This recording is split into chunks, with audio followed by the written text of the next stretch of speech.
Okay, guys, very good morning. I hope all can hear me. So, today is the second class of law. I will start with today's first class, which is, today's second class. I will start with a revision of the first class. The first class was majorly on what is CA, CS, and CMA. What is CA, CS, and CMA, and there, whatever I have discussed, I will quickly revise and go on to the second class. Okay. Once again, all of you, a warm welcome to the second class of law. All of us, we have met on the first class of law, which was on first Wednesday. I will first talk about some of the, administrative issues quickly. Firstly, this is my introduction. This was my introduction given to you on the first class itself. Okay. All right. Now, then I spoke about, degree courses. I spoke about what are the career options for students who are pursuing commerce in class, 12. They have appeared for their exams. They're awaiting their results. And what are their career options in commerce? There are 3 degree courses which are very revered and respected throughout. Okay. What are these courses? I said CA, CS, and CMA. Okay, so what is CA? Of course, chartered accountancy. People, by the name, they think it's a course on accountancy. No, it's more than accountancy. It involves practice of taxation, audit, business law, and accountancy. Then I spoke about CS, company secretaryship. I said CS is mostly focus on corporate law and corporate legal matters. Then I spoke about CMA. CMA ka full form is cost and management accountancy. So you can understand they deal with mostly with the branch of management accounting and cost accounting. Okay. Then I spoke about CA, CS, CMA, the courses, how they fare against MBA. I spoke about average income. Then I spoke about the syllabus of at foundation level of all at foundation level, at inter level, and at final level of all the courses CA, CS, CMA. Okay. Then from perspective of CA, I wrote the marks. I said law is there 500 marks out of 2000 marks of CA.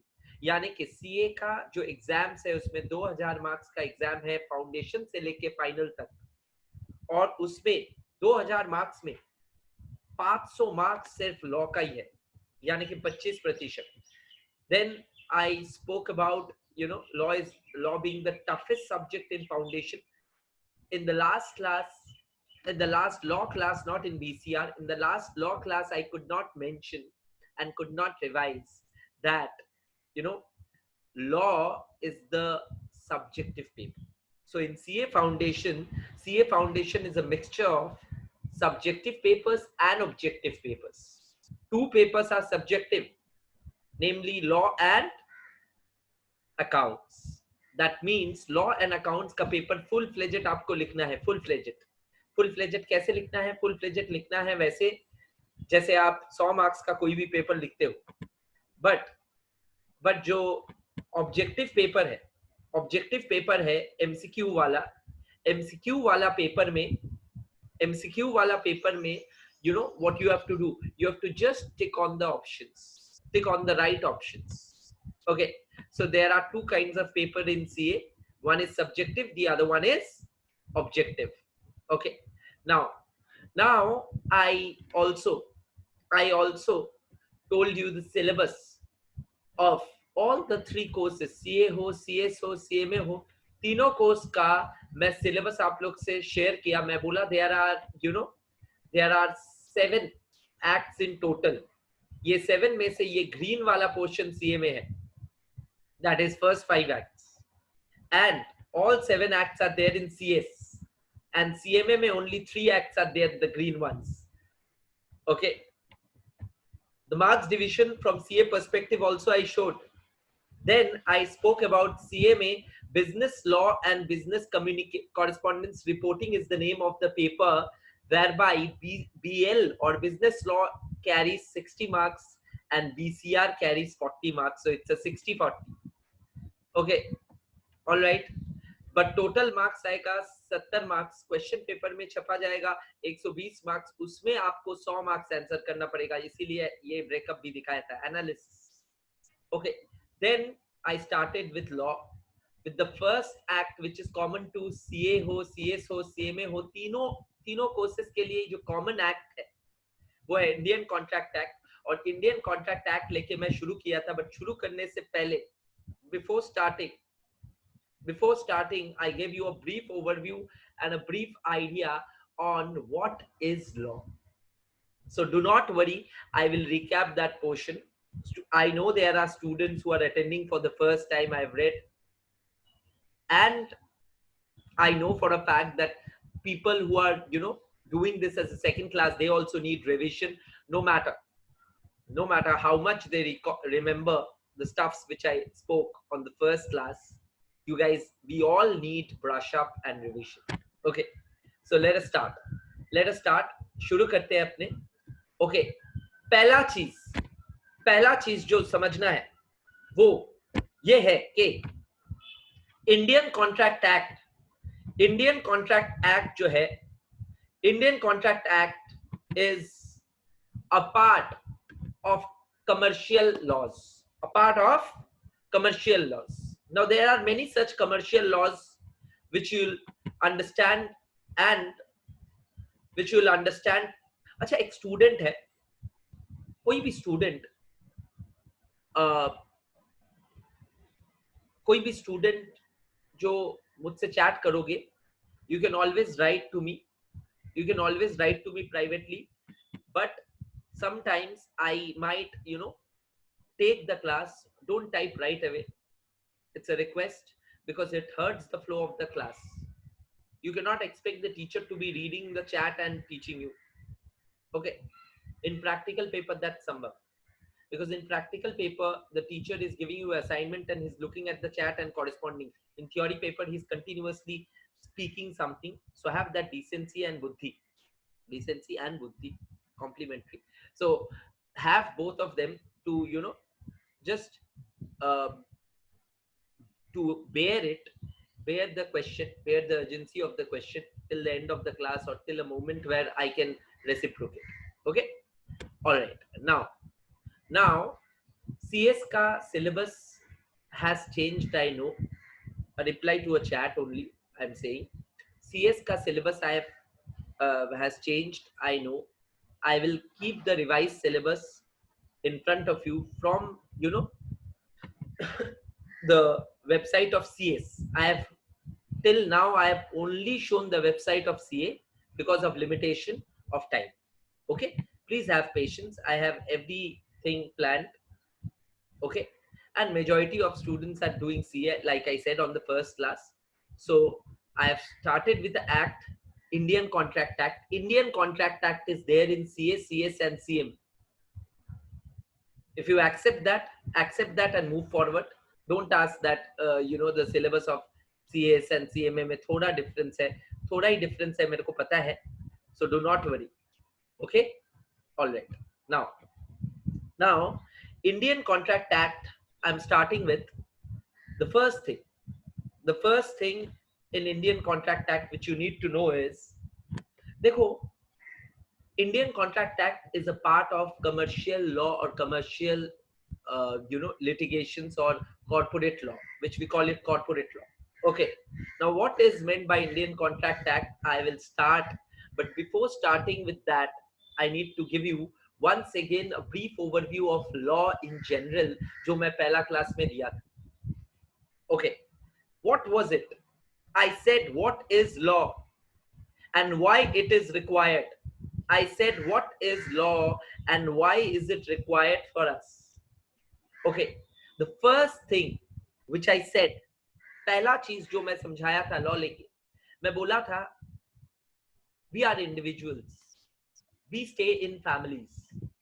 Individuals are units of families and families are units of societies, and societies are units of cities or villages or towns, and towns and villages are units of what? Districts, and districts are units of states, and states are units of country. This is how the social structure is organized. And we as mankind or human beings, we live in a society. Okay, so if we look at from that approach, we will find that to live in a society, we need a lot of laws, rules and regulations formed by the society, within the society, to help or enable the society. Okay, these laws and customs over years have been legalized and formalized and customized, and these are the laws of the land. And how are they formed? India being a country with a federal structure. What do I mean by the term federal structure? बहुत सारा state है और state का अपना अपना कानून और government है, और सेंटर का भी एक गवर्नमेंट और कानून है. ठीक है, तो फेडरल स्ट्रक्चर इसी को कहता है. स्टेट लेवल में अलग अलग कानून और अलग अलग लॉ, और यूनियन लेवल में अलग कानून और अलग लॉ, दोनों ही एप्लीकेबल होगा. और कौन सा कब एप्लीकेबल ज्यादा होगा, वही है इंडियन कॉन्स्टिट्यूशन में लिखा हुआ. ओके, सो इंडिया में गवर्नमेंट का 3 separate wings are there. Like most of the democracies, India में 3 separate wings of government are legislative wing, administrative wing and judicial wing. Okay, so what is the legislative wing? The legislative wing at central level is the parliament, and at state level is the legislative assembly. कोई भी member जो parliament का member है उसको हम लोग MP बोलते हैं, मेंबर ऑफ पार्लियामेंट. कोई भी मेंबर जो लेजिस्लेटिव असेंबली का मेंबर होता है, एमएलए बोलते हैं, मेंबर ऑफ लेजिस्लेटिव असेंबली. दोनों का ही काम है. स्टेट लेवल में कानून बनाने का काम है लेजिस्लेटिव असेंबली का. जहां पे कोई कानून पास हो गया तो वो स्टेट एक्ट बन जाएगा. पार्लियामेंट लेवल में कानून बनाने का हक है सेंटर का. अगर वो बना लिया तो वो सेंट्रल एक्ट बन जाएगा.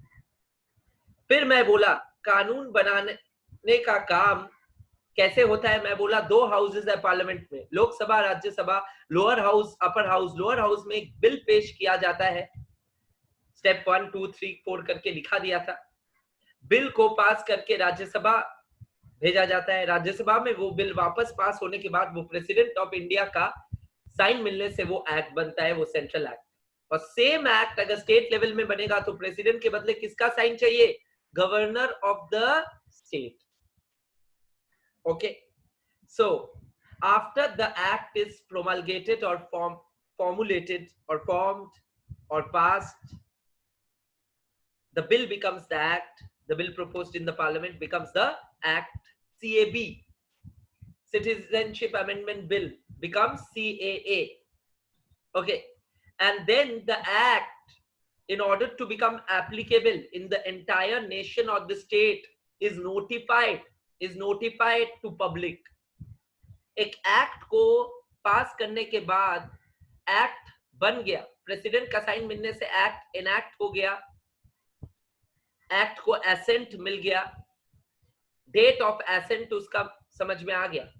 बट वो एक्ट क्या लागू हो गया देश में immediately? No.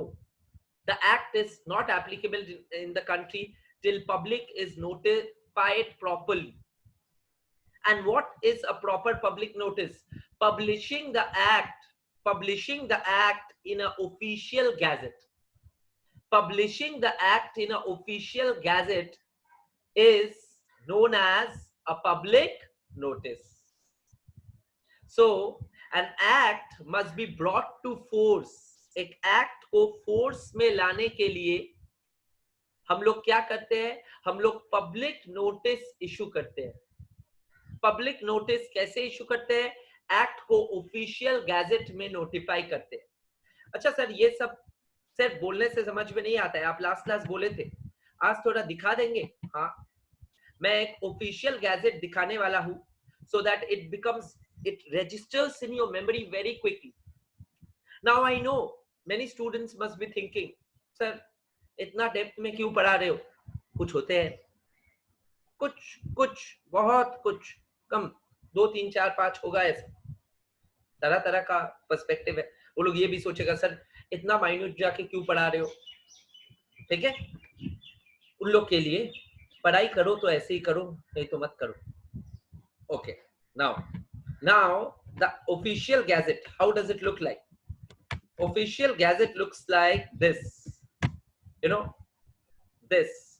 So this, yes, I'm going to the images and showing you an image of official gazette of India जहां पे acts को notify किया जाता है. ये देखो एक official gazette. Okay, सर पूरा दिखाई नहीं दे रहा अच्छे से.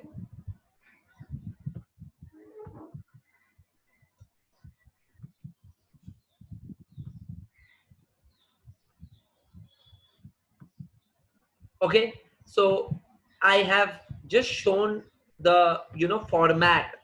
Inside मैं नहीं दिखा रहा हूँ contents, आप लोग खुद से जाके गूगल में देख सकते हो. यहाँ पे एक्ट को नोटिफाई किया जाता है और यहाँ पे एक्ट को नोटिफाई करने से it becomes public notice.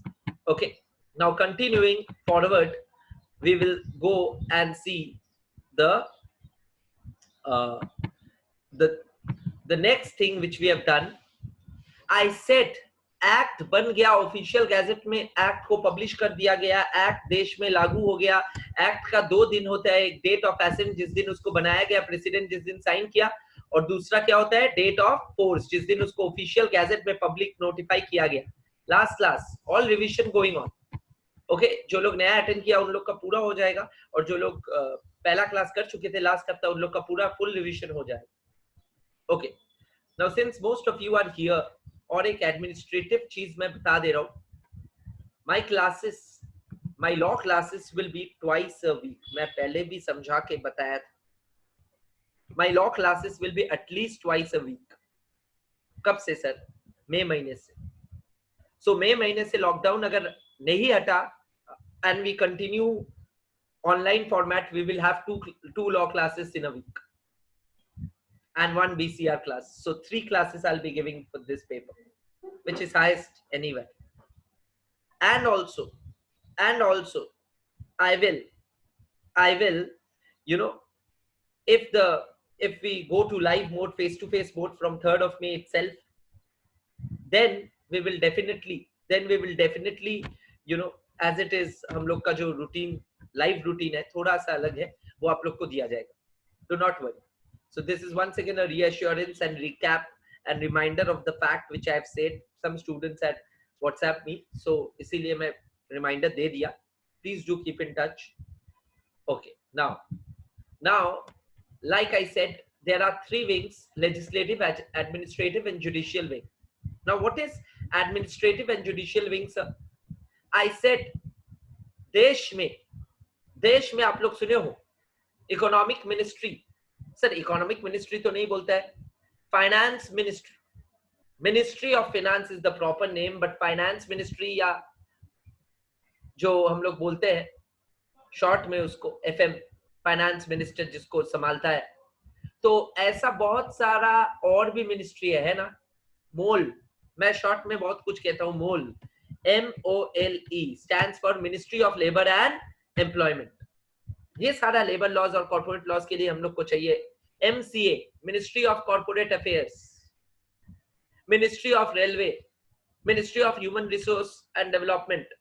ठीक है, तो ये सारा जो ministry of education, ministry of telecom and broadcast, ठीक है, जितना भी ministry of defence, of course home ministry, तो जितना भी मिनिस्ट्री है, मिनिस्ट्री का हिंदी होता है मंत्रालय, और ये सारा मंत्रालय एडमिनिस्ट्रेटिव विंग का पार्ट है. स्टेट में भी इतना सारा मंत्रालय है, 50 से 60 स्टेट में और सेंट्रल लेवल में. और मंत्रालय का काम होता है जितना भी कानून देश में है, यानी कि whatever acts are there in the nation, these acts are for the mantralayas to take care of. यानी कि they take care of the administrative portion of the act. Okay, now state ministry का काम और administrative wing का काम होता है to create rules. जैसे एक्ट बनाना लेजिस्लेटिव विंग का काम, एडमिनिस्ट्रेटिव विंग का काम है रूल्स बनाना, और जुडिशियल विंग का काम होता है राय देना। क्या चीज पे राय देना सर? राय देना ऑन थिंग्स लाइक कि कानून जो बना ये ठीक बना कि नहीं। अगर कल आपको लगे ये कानून ठीक नहीं बना, आप लेजिस्लेटिव विंग के पास ही जाके बोले आप कैसा कानून बनाए, लेजिस्लेटिव विंग हंसेगा, बोलेगा सुनेगा नहीं, हम लोग बनाए तो हम लोग यही चाहते हैं। तो आपको जाना पड़ेगा एक इंडिपेंडेंट विंग में, कहां पे? कोर्ट। और कोर्ट ये तय करेगा कि ये कानून जो बनाया गया, ये रूल्स जो बनाया गया, ये वैलिड है या वॉइड है, ये सही है या गलत है। ये निर्णय करने का हक और पावर कोर्ट को दिया जाता है, judicial wing of the government. Got it? So court lowest level में जो कोर्ट रहता है वो डिस्ट्रिक्ट में रहता है, हर एक डिस्ट्रिक्ट में एक करके। हर एक स्टेट में एक हाई कोर्ट रहता है, Calcutta high court the oldest high court in India. And पूरा देश भर में एक कोर्ट है जिसको हम लोग क्या बोलते हैं? Supreme court. Okay, so this is the idea, this is the idea. Now how is law enacted? I have told you what is an act. I have told you. I will quickly recap what is an act. मैं बोला act parliament से बन के आता है, कैसे बनता है आप लोग देख लिए। एक्ट का स्ट्रक्चर मैं समझाया था, मैं बोला था एक्ट में बहुत सारा चैप्टर्स रहता है। कंपनीज एक्ट जैसे कि 29 चैप्टर्स है उसमें।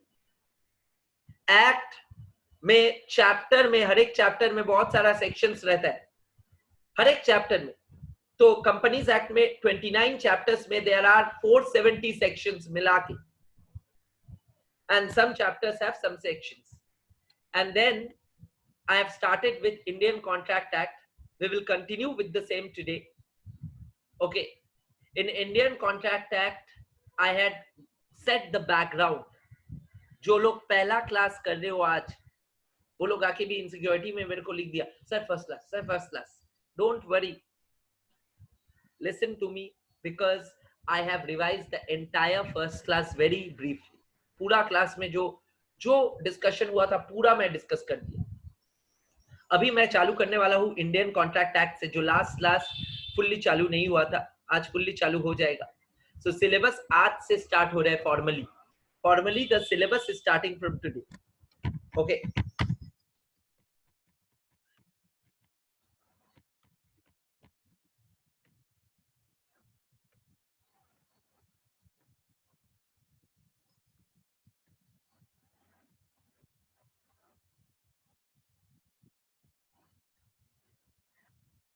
all right.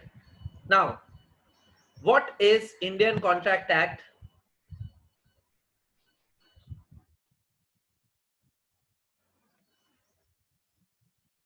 Somebody is asking, do we have to write? Please answer. Please answer to this question. कोई एक जन आंसर कर दो लिख के, मैं आंसर पढ़ के सुना दूंगा। यस, कोई लिखा यस, या nice. So to the student who wants to know, does he have to write? Others are writing and one answer came excellent. This answer I am very happy. Someone wrote, if we want to we should. Absolutely, writing is discretionary. You know, in abroad, मैं थोड़ा सा बात कर ले रहा हूँ, abroad में यानी कि बाहर में, बाहर का मुल्कों में, डेवलप्ड नेशंस का बात बोल रहा हूँ, रियली डेवलप्ड, दिखावाबाजी वाली डेवलप नहीं, ठीक है, रियल डेवलप्ड नेशन। एजुकेशनली जो लोग आगे है हम लोग से, इकोनॉमिकली रियली जो लोग आगे है हम लोग से। रियली कौन आगे होता है ये बाद में समझोगे, ठीक है। रियली आगे होता है जहाँ पे इकोनॉमिक डिस्पैरिटी कम होता है, जिस देश में जहाँ पे इक्वलिटी और इक्विटी का प्रिंसिपल ज्यादा है, जहाँ पे सब लोग अमीर है, वैसा देश इकोनॉमिकली रियली आगे है। रियल इकोनॉमिस्ट लोग वही बोलते हैं। Anyway, so the idea is you know, I don't agree. So anyway, so the idea is educationally countries like US and UK they are the pillars of educational success. Okay, because the universities there are premier and the front runners in the globe. Okay, they are the best, what is known as cream de la cream. So there, you know ऐसा spoon feeding नहीं होता है। Teacher नहीं बोल देगा लिखो तो तुम लिखोगे, टीचर नहीं बोल देगा कि मत लिखो तो तुम नहीं लिखोगे। It's up to the student, they know what to write, when to write, because they take notes. Taking of notes is a student's task, giving lecture is a teacher's task. Okay, so these are things which are discretionary, and these are things which should be, you know, self awareness. Okay, these are part of your self awareness, and if you want to be a student of that level, you have to study at that level. And if you want to criticize Indian system, then also criticize the students of the Indian system, Indian education system. Okay, so we have to change in order to, you know, be the change. We have to be the change in order to see the change, rather. Yeah, all right. So Indian Contract Act, of course, if you want to, you can write. First let me write, I haven't written anything. That is what I wanted to say. Anyway, Indian Contract Act 1872, ये क्या है sir? मैं last class खाली एक चीज बोला था जो रिकैप करा दूंगा। ये जो ईयर रहता है, year, the year in the act is a part of the title of the act. This is known as title of the act. ये क्या है? टाइटल ऑफ द एक्ट है, और टाइटल का पार्ट होता है ईयर. और ये ईयर मैं सवाल किया था और फिर खुद ही समझाया था, ये ईयर कौन सा ईयर है?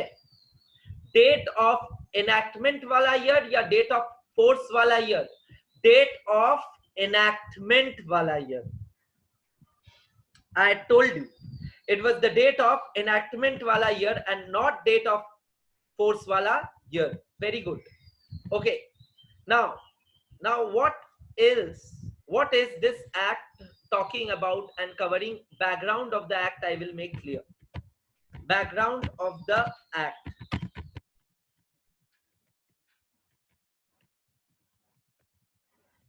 Now what is the background of this act? Okay, let me be very clear. Indian Contract Act जब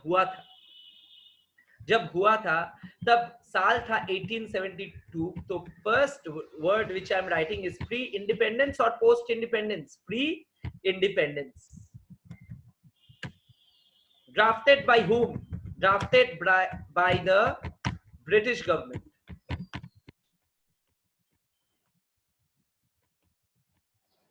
Sir, who was the British government?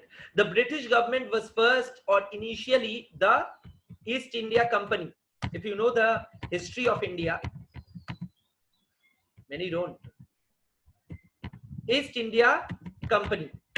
Okay, so pre-independence, drafted by the British government, and the government was the East India Company.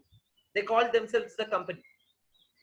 And let me tell you, अपना देश में जितना भी कानून व्यवस्था आज दिख रहा है, इसके पीछे भी कहीं ना कहीं ब्रिटिश लोग का हाथ है. हाँ है. जितना ही बुराई करूं उन लोग का कम नहीं होगा, बट फिर भी उन लोग का हाथ है. कुछ पॉजिटिव इंपैक्ट्स उन लोग से मिला है देश को. देश बना. It was not a coherent part like Indian map जो आज देखते हो. It was divided into many princely states. अलग अलग थे सारे. हिस्ट्री अगर आता है, और सबको इकट्ठा करना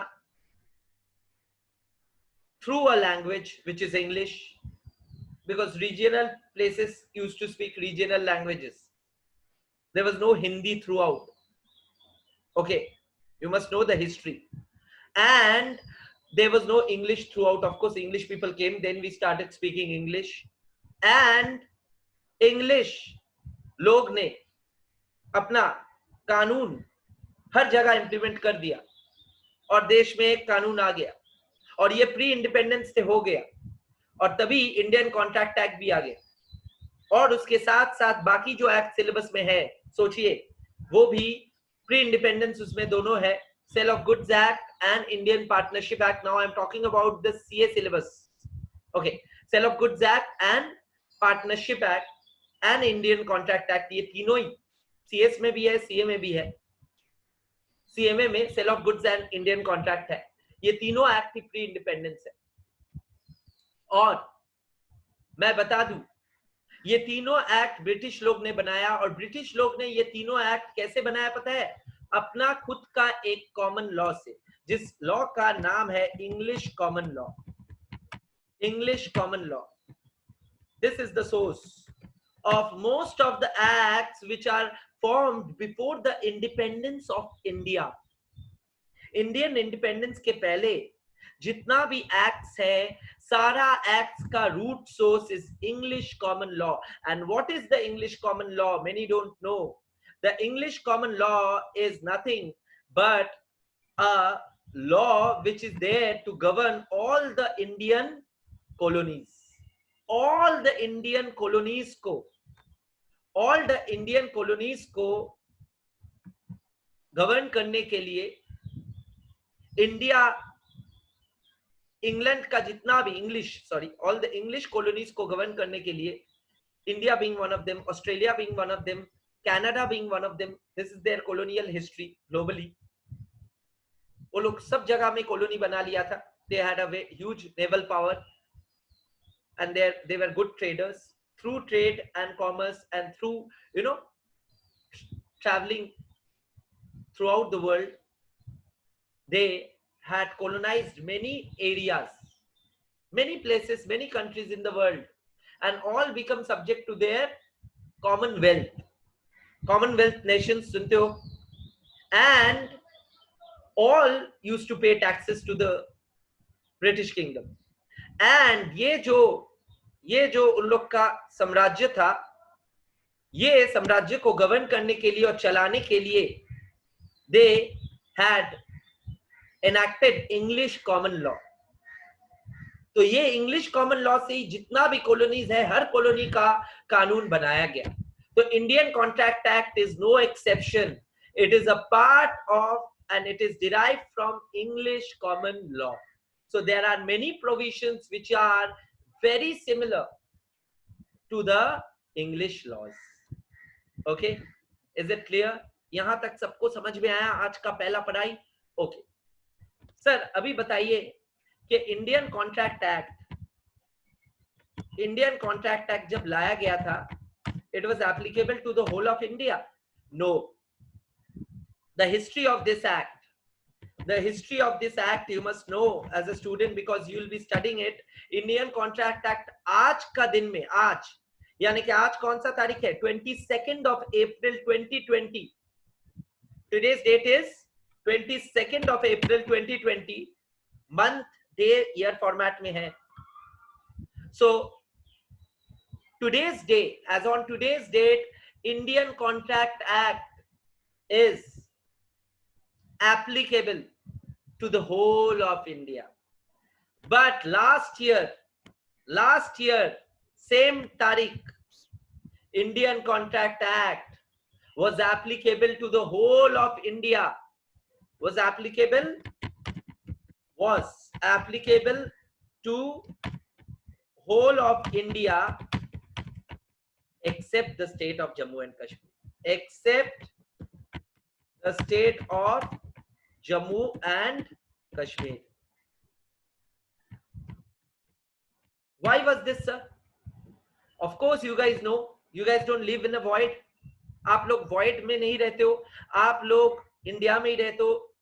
और आप लोग को पता होना चाहिए, रिपील हुआ था आर्टिकल 370, हुआ था ना, बहुत पंगा हुआ था तब। तो इंडिया में article 370 was a special article. It was kind of a contract with the state of Jammu and Kashmir. When it was annexed to India, when it decided to become a part of India, many treaties and many things happened. The last one was a pact that J&K का governance and कानून J&K खुद बनाएगा, central government का minimum interference रहेगा। ये मैं synopsis बता रहा हूँ। सेंट्रल गवर्नमेंट का मिनिमम इंटरफेरेंस रहेगा जम्मू एंड कश्मीर का लॉ एंड ऑर्डर में। and state government will be supreme. And बहुत सारा क्लॉजेस था, जैसे कि जम्मू एंड कश्मीर में कोई बाहर का स्टेट का या जम्मू एंड कश्मीर का बाहर का कोई खरीद नहीं पाएगा property, etc., etc. There were many clauses which protected the state of Jammu and Kashmir from any outside invasion. Basically, it was a tactic to, ward off any external threat, which the people then felt while they annexed themselves to India. तो तब back in during the independence time, Jammu and Kashmir को जब साथ में लाया गया, तब Jammu and Kashmir का गवर्नमेंट के साथ इंडियन गवर्नमेंट का ये पैक्ट हुआ कि आर्टिकल 370 आ जाएगा, आप लोग इम्यून हो फ्रॉम इंडियन लॉज, आप लोग का कानून आप लोग खुद बनाओगे, but politically and geographically you will be a part of India, and economic laws and financial laws and defense laws will be governed by the central or the union government. But any other law like contract law, partnership law, sale of goods law, all these laws, they will make themselves. Indian laws will not be applicable. That's why Indian Contract Act was applicable to the whole of India except Jammu and Kashmir till last year, before Article 370 was repealed. And as soon as Article 370 और Jammu and Kashmir और Indian government का वो जो pact है वो repeal हो गया, हट गया, sooner or soonest Indian Contract Act, Partnership Act and Sale of Goods Act became applicable to the whole of India, including the state of Jammu and Kashmir. History geography समझ में आ रहा है? इसीलिए क्लास 10 तक जो लोग सोचता है हिस्ट्री ज्योग्राफी क्या इंपॉर्टेंस है, ये देखो, लॉ समझने के लिए भी हिस्ट्री ज्योग्राफी जरूरी है। हर सब्जेक्ट इंपॉर्टेंट है अगर तुम ठीक से पढ़ते हो। Okay, now, so this is the background. Many don't know, so detailed. So I gave you as concise and as detailed as possible. It's a balance of detail and concise. Okay, now, sir, these backgrounds, what will it help? These backgrounds will help you study. जब खुद से पढ़ोगे एक reference मिलेगा, कोई book में छापा रहेगा कि Indian contract act was applicable to the whole of India except Jammu and Kashmir, तुम मेरे को पूछोगे सर ये क्या है? अभी नहीं पूछोगे, अभी पता है तुम क्यों ये छापा हुआ रह सकता है। अगर 2019 के पहले तक यही होता था, बट 2019 के बाद क्या हो गया सर? ये हो गया to the whole of India, कोई एक्सेप्ट वाला पोर्शन उड़ गया after repealing article 370,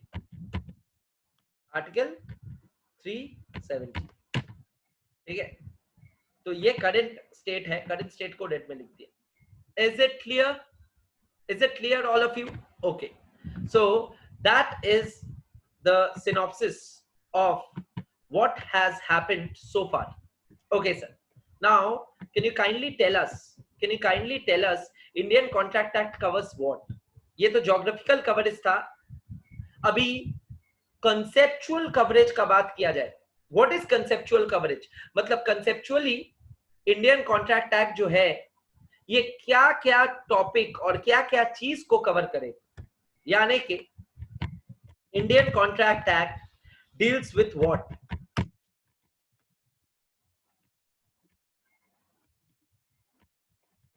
deals with what? Like I said, Indian contract act में बहुत सारा चैप्टर्स है, बहुत सारा सेक्शंस है। Just in CA and CS syllabus and CMS syllabus, general provisions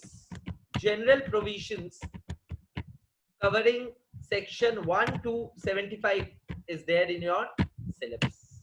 This is the syllabus, okay, for CA, CS, CMA at foundation level. Okay, now Indian contract act क्या चीज के बारे में डिस्कस करता है, इसी से मैं चालू करूंगा एक्ट का अंडरस्टैंडिंग। अच्छा, पहला चीज, इसमें इंग्लिश वर्ड्स और कुछ शब्द रहेगा जो थोड़ा सा ओल्ड एंड आर्काइक इंग्लिश होगा। यानी कि पुराना जमाने का इंग्लिश. हाँ, old and archaic English means the English which will be very old, Victorian, and used in that era, which is not used in today's vocab. We do not have such words. So while studying act or laws, your starting should be very difficult and perilous, because some of the words used will be very tough. You have never heard, but I will make it easy. That's why I said law tough hota hai without tuition. क्यों? क्योंकि ये सारे शब्द तुम जैसे ही देखोगे तुमको easy referencing भी नहीं मिलेगा. हाँ, आजकल इंटरनेट है, बट इंटरनेट में उसका मीनिंग भी ऐसा शब्दों में लिखा रहेगा, it won't make any sense to you. So the idea is it will be full of technical words. Technical words का टेक्निकल मीनिंग होता है जो मैं समझा दूंगा. And old and archaic English. Old and archaic English. Archaic English and hence it's tough. ये दो कारण के लिए it becomes tough. But the moment you take classes and of course I help you, it becomes easy. Okay, so that is the background of this act. This is the background of this act. Now we'll talk about the, I have talked about the contents. इस act में क्या क्या है. मैं बोला general provisions of this act को पढ़ाया जाएगा, और 268 के ऊपर sections है, but पहला 75 sections फाउंडेशन लेवल में है, बाकी sections होगा इंटर लेवल में. ओके, नाउ ये जो एक्ट है, ये एक्ट क्या चीज का बारे में बोलता है? What is the scope and object, scope object and purpose. Scope object and purpose of this act क्या है? We call it SOP, scope object and purpose. What is the scope object and purpose of this act? It is to cover and talk about and give you concepts on what is a contract. The scope, object and purpose of this act is to talk about contracts. So it says, number one, what is a contract? What is a contract? It defines the word contract very easily. Now before going ahead, I must tell you law में कुछ tricks. बहुत लोग का मन में रहेगा, sir law का answer कैसे लिखे? लॉ का आंसर लिखना इज नॉट इजी. लॉ का आंसर लिखना is never easy because of the reason, because of the single reason. Law का आंसर में it will always be, you know, technical words which you will have to write. So technical words लिखने के लिए you must know the technical words. Technical words तो sir book में मिल जाएगा, हाँ उसको याद रखना पड़ेगा. और ओल्ड आर्काइक इंग्लिश बुक का लैंग्वेज, यानी कि लॉ का एक्ट का लैंग्वेज अगर कोई रिप्रोड्यूस कर पाए उसको बहुत अच्छा मार्क्स मिलेगा, क्योंकि आर्काइक इंग्लिश भी पार्ट ऑफ टेक्निकल वर्ड्स ही है, तभी तो इन दोनों को साथ में लिख रहा हूं. तो इसीलिए law becomes tough, because law में सिर्फ समझना नहीं है. समझना रहता तो तुमको फुल मार्क्स दिलाता मैं. ऐसा हुआ है सीपीटी फॉर्मेट में जब एग्जाम होता था सीए का, बहुत पहले 4-5 साल पहले सीपीटी हुआ करता था. सीपीटी 3-4 साल पहले, ठीक है. सीपीटी मतलब सीपीटी एक डिफरेंट फॉर्मेट में एग्जाम होता था, जहां पे फाउंडेशन की तरह तुम लोग को लेंदी सब्जेक्टिव 100 मार्क्स का पेपर नहीं लिखना पड़ता था. लॉ में there was only 40 marks, maths में there was only 50 marks, accounts में there was 60 marks and eco में there was 50 marks. Golden days. And 200 marks में सीपीटी हो जाता था, फाउंडेशन 400 मार्क्स का नहीं होता था, और सारा एमसीक्यू सवाल. तो एमसीक्यू में जब था, my students used to score highest in all India in law among all subjects. 40 out of 40 लाते थे. 40 out of 40 they used to score, they have scored. But since the time foundation has come, law में marks घटते गया है, because 100 marks का subjective writing is not easy. So on the first day I am making myself very clear, all of you, how will you score in this paper? The secret is you will have to write answers both in class and at home. In class में of course पहला class में तो लिखा नहीं पाऊंगा, but gradually as we progress you will have to write and draft answer and do writing practice in class, both in BCR and law. Okay, and writing is the only way to improve your writing speed, to improve your writing skill, and to retain things. 3 things will be ensured and locked in with one exercise of writing. As simple as that. So it's my earnest and humble request to all of you, please practice law by in writing. At home if you are practicing law, लिख के करो. Books तो मिल गया सबको, मैं बोल दिया ना बुक्स कैसे मिला, इंस्टीट्यूट का वेबसाइट से, अभी दिखाऊंगा थोड़ा देर में जब खोलूंगा, वही से पढ़ना है. और उसके साथ साथ मैं एक बुक दे दूंगा. दोनों बुक को साथ में पढ़ने से you are more than enough in law and BCR also. And I will tell you how to practice. Of course, apart from only teaching you concepts, I will make you exam ready so that law जैसा exam में भी 60-70 आपका यहाँ पे इस format में आ जाए. और कोई अगर बहुत अच्छे से पढ़ रहा है मेरा हर बात सुन के, तो उसको 80 और 90 भी आ सकते हैं, ऐसा नहीं. Record. Okay, now I will tell you that how to write you know, the answer. Okay, before I proceed, scope, object and purpose, I have told you what is a contract. I had told you this question but I haven't answered, so I will answer this first, and technically and conceptually first topic आप लोग समझेंगे इसका भी. Okay, now before anything you guys think एक contract क्या है, दिमाग में पहले सोचो. और सोच के अगर if you are having your pen and paper, that is your copy of law, you write it, scribble what is a contract and answer को खुद से लिखो. फिर मैं जब आंसर बताऊंगा और सिखाऊंगा तब चेक करना. This is very important to map your mind, to understand what your mind is saying, and then matching it with the real answer, so that you can first understand how differently you are thinking and how different it is. And also slowly when we progress in the syllabus you will see ये margin अगर बड़ा है अभी तुम जो लिख रहे हो और actual answer जो है, ये margin घटते जाएगा और आपका भाषा भी टेक्निकल होते जाएगा जितना लॉ पढ़ेंगे. ठीक है, तो पहले आप लोग ये सवाल का जवाब खुद का कॉपी में खुद से लिख लो. ऑनेस्टली लिखना, हर कोई, तुम नहीं लिख रहे हो ऐसे ही बोल लो, चेक कर लो. ठीक है, सो the idea is please honestly लिखिए सब लोग, और लिख के अभी आंसर डिस्कस करेंगे. What is a contract? Okay, I will write not the whole answer, but I am writing a word. An agreement. ये पूरा आंसर तो नहीं है. कॉन्ट्रैक्ट का पूरा definition is not an agreement, but an agreement which does something.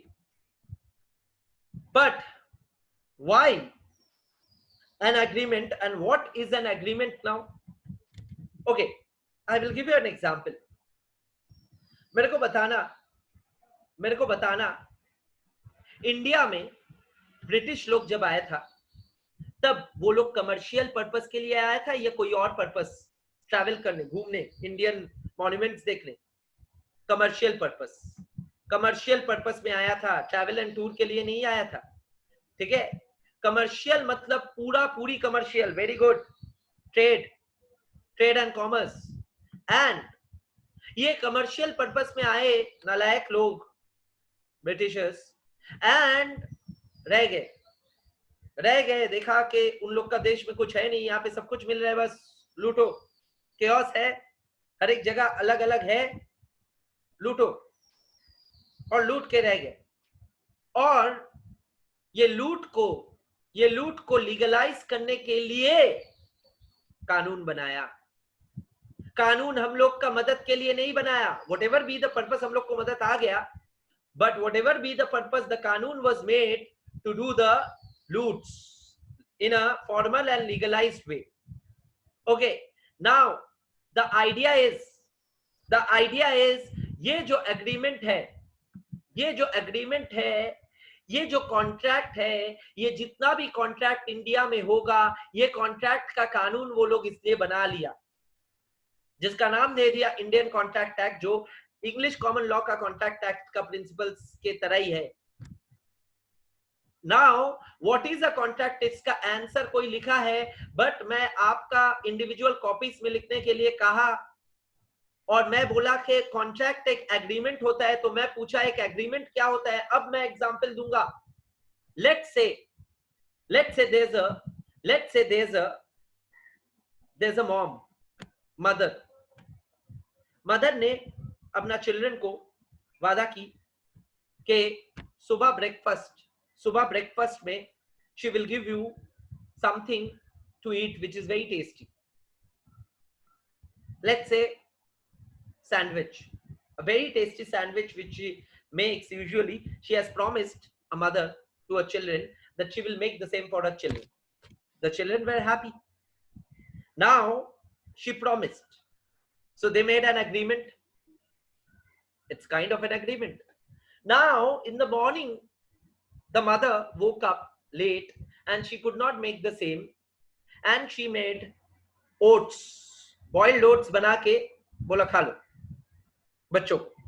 और बच्चे जो है एकदम निराश हो गए, और बच्चे बहुत रूठ गए. नेचुरल, ठीक है. Now the question is, will the children be able to sue the mom for not giving or for not keeping the promise? The answer I want to know. Will the children go to police station and write a complaint against, मेरा mummy के खिलाफ complain करने आया हूँ, breakfast वादा करके नहीं दी? No. Very good. Everyone is saying no. Excellent. Why?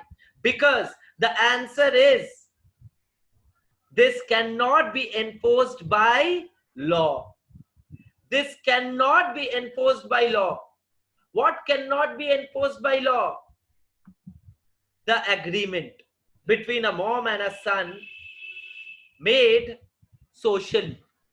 मैं बोल रहा हूं सब कुछ. एक सोशल एग्रीमेंट, एक एग्रीमेंट जो मम्मी और बेटा या मम्मी और बच्चों के बीच सोशली हुआ है, फैमिली के अंतर्गत एक एग्रीमेंट. मैं आज सुबह बोला दुकान से होके लेके आऊंगा कुछ सामान, लॉकडाउन चल रहा है, जा नहीं पाया, तो मेरे खिलाफ मेरे घर वाले क्या केस कर देंगे, जाके बोलेंगे पुलिस स्टेशन में कि सुबह से पढ़ा रहा है, दुकान नहीं जा रहा है.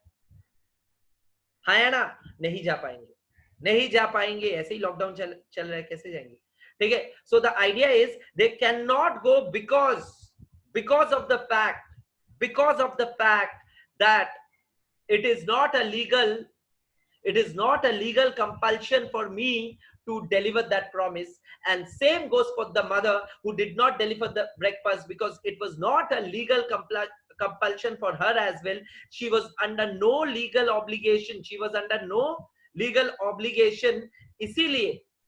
इसीलिए it was merely an agreement. It was merely an agreement only. And that agreement, was it enforceable by law? Not enforceable by law. Not enforceable by law. Therefore, यानी कि सर आप क्या बोलने का कोशिश कर रहे हो? मैं ये बोलने का कोशिश कर रहा हूं कि एग्रीमेंट तो था. मम्मी ने जब बच्चों को वादा किया कि ब्रेकफास्ट में सो एंड सो बना के देगी, तब it was an agreement, but it was not a contract, because that agreement was not enforceable by law. Whereas if we talk about any commercial agreement, let's say agreement commercial हुआ है, जहां पे एक trader लिख के दिया है दूसरा ट्रेडर को, मैं तुमसे माल खरीदूंगा सो एंड सो प्राइस में, मैं तुमसे 10 क्विंटल्स ऑफ राइस खरीदूंगा at the rate of ₹100. Per kilo, high quality चावल, ठीक है। सो ₹100 पर किलो, ठीक है, रेट में मैं तुमसे 10 क्विंटल चावल खरीदूंगा। ये दो ट्रेडर के बीच सौदा हुआ, और ये प्रॉमिस अगर कोई ट्रेडर तोड़ देता है तो फिर can you take legal action against the trader? Yes, then the legal action can be taken, because such an agreement is legally enforceable or not enforceable? Legally enforceable. Hence, what is a contract? A contract is an agreement which is enforceable by law or not enforceable by law? Enforceable by law. So contract ka definition is an agreement enforceable by law, an agreement enforceable by law. यानी के ये definition हुआ contract का, definition of contract.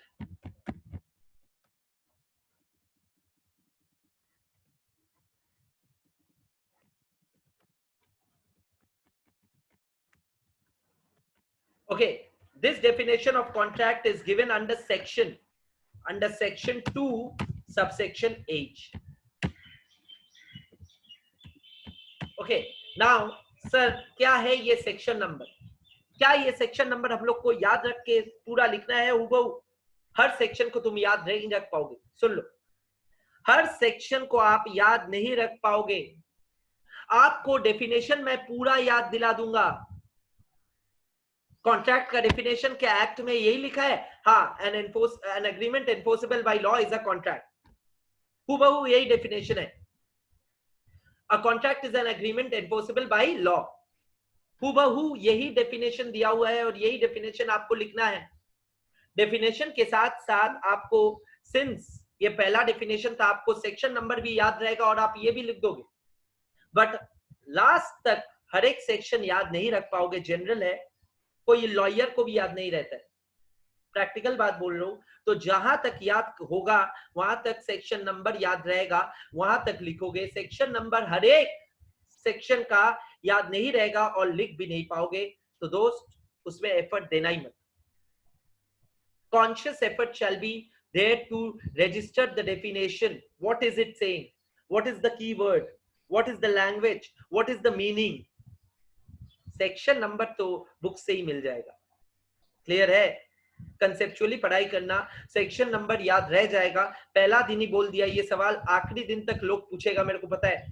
Sir section number लिखना है, sir section number याद रखना है, सर सेक्शन नंबर ना लिखने से एग्जाम में मार्क्स जाएगा।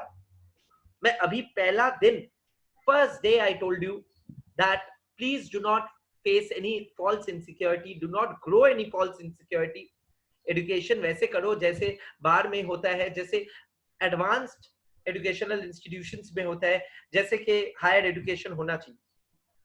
ओपन बुक एग्जाम होता है लॉ, इंडिया में नहीं, इंडिया में भी लॉ यूनिवर्सिटीज में होता है, बट बाहर में कोई भी लीगल एग्जाम, अकाउंट्स का भी, मतलब बाहर का सीए एग्जाम, सीपीए जिसको बोलते हैं, एआईसीपीए, ओपन बुक होता है। क्यों होता है ओपन बुक? क्योंकि उन लोग को पता है बुक से कोई मतलब नहीं है, वो लोग एप्लीकेशन में सवाल पूछेगा, रियल लाइफ, बता बुक खोल के, कंसल्टेंट बन के। हम लोग जब कंसल्टिंग करते हैं, मैं सीए हूँ practising, I have a firm. When I consult my clients, when my clients have a question, I refer to the Income Tax Act, I refer to the Contract Act again and again, and then solicit and then tell him the answer. मेरे को तो सब आता है, पढ़ाता हूं, सुविधा होता है इसलिए। बट फिर भी बुक रेफर करके उसको वापस देख के समझ के बोलना पड़ता है, क्योंकि सिचुएशन आंसर नहीं है कि रट के दे दो। समझ में आया? तो रटिए मत। शुरू से एक अच्छा सीए में बनने के लिए शुरू से इंटेलिजेंटली डॉट्स को कनेक्ट कीजिए और बिग पिक्चर को देखिए और वैसे बनिए। तो section 2H of course remember करने से बढ़िया है। आई एम नॉट सेइंग कि रिमेंबर होने से खराब है, but I am saying remember ना होने से खराब नहीं, डिफरेंस है। ओके सर सेक्शन 2H क्या डिफाइन करता है? An agreement enforceable by law.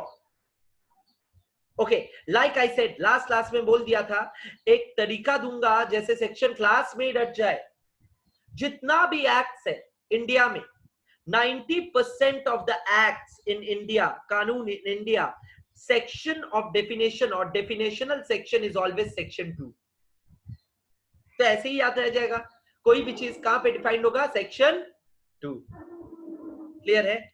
So a contract is an agreement enforceable by law. Okay, once again I will keep an example. Mummy ने ब्रेकफास्ट प्रॉमिस की थी रात को, सुबह उठ के मम्मी ने नहीं दिया, तो बच्चा पुलिस स्टेशन जाके उनके खिलाफ कंप्लेन नहीं कर पाएगा। और अगर चला भी गया पुलिस स्टेशन तो पुलिस वाला उसको बोलेगा कि चलो एक सेल्फी लेते हैं, अजीब नमूना हो तुम। ठीक है? सो द आइडिया इज, क्यों नहीं लेगा? Because that was an agreement, that was not a contract. All agreements are not contracts, only those agreements are contracts which are enforceable by law। Clear है? यानी कि सारा एग्रीमेंट्स कॉन्ट्रैक्ट नहीं होगा, सारा एग्रीमेंट्स कॉन्ट्रैक्ट्स नहीं होगा, बट सारा कॉन्ट्रैक्ट्स तो एग्रीमेंट्स होगा ही। सारा एग्रीमेंट्स कॉन्ट्रैक्ट नहीं होगा जाहिर है, बट सारा कॉन्ट्रैक्ट्स तो एग्रीमेंट्स होगा ही। यानी कि यहां से पता चलता है all contracts are agreements, but all agreements are not contracts। Is it clear? Is it clear, guys? Okay, now sir, फिर agreement क्या है सर? फिर एक agreement क्या है? Definition of agreement is given under section 2E of the act।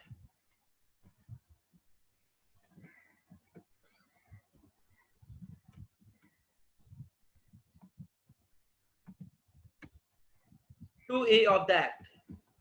okay,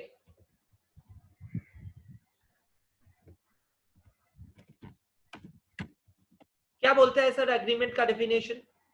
agreement का definition is something like that, agreement का definition is something like that के एग्रीमेंट क्या है पहले सोचते हैं। मम्मी ने आपको पूछा था क्या आप सुबह सैंडविच खाना चाहते हो?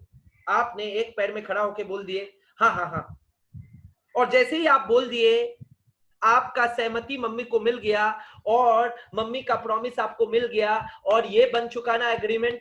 What is an agreement? किसी ने ऑफर किया तो उस ऑफर को ठुकराया गया या एक्सेप्ट किया गया? कौन सा? एक्सेप्ट किया गया। सो एक ऑफर आया और ऑफर का एक्सेप्टेंस आया, तो ऑफर और एक्सेप्टेंस मिलके क्या बना? Agreement. So agreement is nothing but an offer and acceptance। Can I say yes sir? An offer and acceptance। okay, perfect। तो agreement एक offer और acceptance है, but sir लैंग्वेज को और फॉर्मली क्या बोले? हाँ। अच्छा बोलो, मम्मी ने तुमको क्या किया, वादा या प्रॉमिस? यस। मम्मी ने आपको प्रॉमिस किया ब्रेकफास्ट देने का, ब्रेकफास्ट में सैंडविच देने का, तो एवरी प्रॉमिस और सेट ऑफ प्रोमिसेस, ठीक है? मम्मी ने बोला तू रात को 2 बजे तक पढ़ रहा है, अगर पढ़ रहा है तो सुबह उठ के सैंडविच मिलेगा। ठीक है? तो आप भी प्रॉमिस किए कि आप 2 बजे तक पढ़ोगे, और मम्मी ने प्रॉमिस किया कि ठीक है मैं सुबह आपको सैंडविच दूंगा। तो ये प्रॉमिस नहीं है, ये सेट ऑफ प्रोमिसेस है। So every promise or set of promises which forms consideration for each other। आपके लिए सैंडविच कंसीडरेशन है, मम्मी के लिए रात को 2 बजे तक पढ़ाई कंसीडरेशन है। ठीक है? so every promise or set of promises which forms consideration for each other is an agreement। तो सर एग्रीमेंट का डेफिनेशन क्या हुआ? यही तो हुआ, एवरी प्रॉमिस और set of promises, every promise और set of promises which forms consideration for each other is an agreement. Okay sir, sir यही क्या डेफिनेशन है? हाँ, this is the definition for agreement. Okay, now sir, तो समझ में आया? आप बोलना चाहते हो कॉन्ट्रैक्ट एक एग्रीमेंट है which is enforceable by law. That means agreements which are not enforceable by law are not contracts. And what are agreements? Agreements are promises or set of promises which form consideration for each other. Clear है? तो sir promise क्या है? What is promise? Section 2A. Section 2A defines the word promise also. Promise भी defined है. Promise means an offer when accepted or rejected. An offer when accepted. An offer when accepted becomes promise. These are the three definitions which book खोले नहीं, हम लोग book छुए तक नहीं, theory subject, फिर भी बुक छुए नहीं अभी तक. छुएंगे, बुक छूने से पहले ही सीख गए. ओके, क्लास में क्लासरूम स्ट्रेटेजी से 3 डेफिनेशन हम लोग सीख गए. पढ़ाई का टेक्निकल लिखने वाला, ठीक है, लिखने वाला 3 डेफिनेशन हम लोग पूरा रफ्त कर लिए. एक है section 2H which defines the word contract.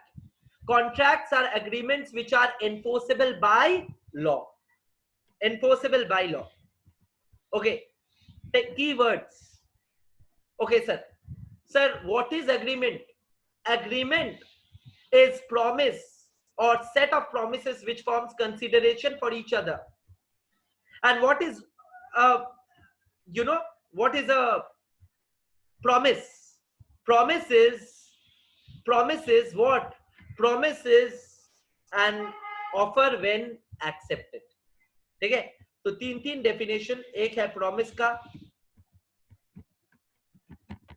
एक है एग्रीमेंट का, और एक है कॉन्ट्रैक्ट का.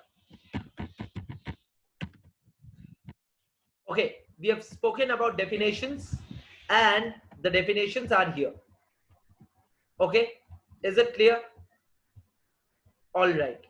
Now sir, एक बार और एक एग्जांपल देखे, इसको कंक्लूड कीजिए. Okay,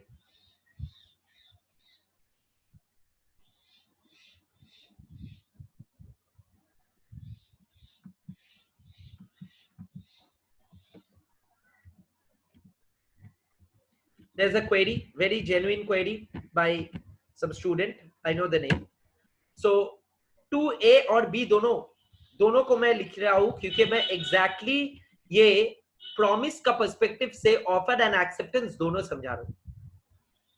offer is 2A and acceptance is 2B. For your knowledge, the person who has referred to the section. तो ऑफर एंड एक्सेप्टेंस जो है, तो ऑफर एंड एक्सेप्टेंस अगर प्रॉमिस है तो ऑफर का डेफिनेशन है 2A, एक्सेप्टेंस का डेफिनेशन है 2B. Acceptance should be technically 2B, that's why promise को 2B दिया गया है. You are correct and the book is correct. तो मैं उस पर्सपेक्टिव से समझा रहा हूं, इक्वेशन लिखूंगा इसलिए 2AB दोनों लिख रहा हूं. ठीक है, I will write equations. Sir equations आप लॉ को मैथ्स की तरह पढ़ाएंगे? हाँ, जितना लॉजिकल और जितना ब्रेन को क्लियर करता हूं आप लोग का. ओके, नाउ ध्यान देना. ओके सर अब जल्दी से बताइए क्या इक्वेशन लिखने वाले हो. इक्वेशन नंबर 1 बोलने से पहले मैं तुम लोग को कुछ और समझाने चाहता हूं. क्या सर? पहला चीज जो समझाना चाहता हूं वो है दो एग्जाम्पल और. पहला एग्जाम्पल है continuation of mummy breakfast promise वाला एग्जाम्पल. मम्मी ने ब्रेकफास्ट प्रॉमिस किया बट दिया नहीं. आप लीगल एक्शन उनके खिलाफ नहीं ले पाओगे because that agreement was is not enforceable by law, hence it was merely an agreement and not a contract. Language, it was merely a social promise or a social agreement and not a commercial or legal contract. Clear है? दूसरा, अगर यही वादा mummy ना करके कोई hotel में आप रह रहे हो और होटल में ब्रेकफास्ट एंड बेड ये कॉम्बो बोला जाता है, breakfast and bed. Breakfast and bed का मतलब है if you book the room for a night you will get complimentary breakfast, bread and breakfast. Now ये जो बेड एंड ब्रेकफास्ट वाला एकोमोडेशन आप लिए, इसमें आपका ब्रेकफास्ट मिलना आपका हक है। Now, in case they refuse or deny the breakfast in a hotel where complimentary breakfast was promised, will you be able to take legal action? The answer is yes. The same example extrapolated and thought in a different manner. Now, let me talk about something else. Sir, क्या? अच्छा मेरे को बताना, आप कोई दोस्त के साथ क्रिकेट खेलने का वादा किए थे। वादा मतलब सर एग्रीमेंट किए थे क्रिकेट खेलने का। दोस्त को आप बोले सुबह 6 बजे आप मैदान में पहुंच जाओगे, और दोस्त भी बोला हाँ ठीक है मैं भी पहुंच जाऊंगा। एक जन तो क्रिकेट खेल नहीं पाएगा, 2 जन मिनिमम लगेगा। एक्चुअली मिनिमम और भी जन लगता है, बट मैं बोल रहा हूं, इमेजिन कर रहा हूं एटलीस्ट 2 जन तो लगेगा ही। ठीक है, तो सर 2 जन, आप और आपका दोस्त कब वादा किए? आप और आपका दोस्त वादा किए सुबह 6 बजे मैदान पहुंच जाओगे। सुबह 6 बजे आप पहुंच गए और जाके देखे मैदान साफ है, मतलब कोई है ही नहीं, दूर दूर तक कोई नहीं है, चिल कौवा भी नहीं, आप अकेला खड़ा हो। ठीक है, और आप फोन लेके उसको घुमा रहे हो, फोन कर रहे हो, उसका फोन स्विच ऑफ है।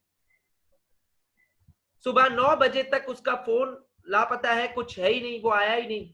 आप अकेला ही खुद बॉल किए और खुद ही दौड़ के जाके बैटिंग भी की उसी बॉल का। इमेजिन क्या खा। ठीक है, सो the idea is you have been ditched by your friend. Now tell me, will you be able to take a legal action against him for this breach of promise, breach of trust? Tell me, will you be? No. वापस police मजाक उड़ाएगा, वापस courts हंसेगा, वापस कोई आपका case लेगा ही नहीं, because this was a social promise.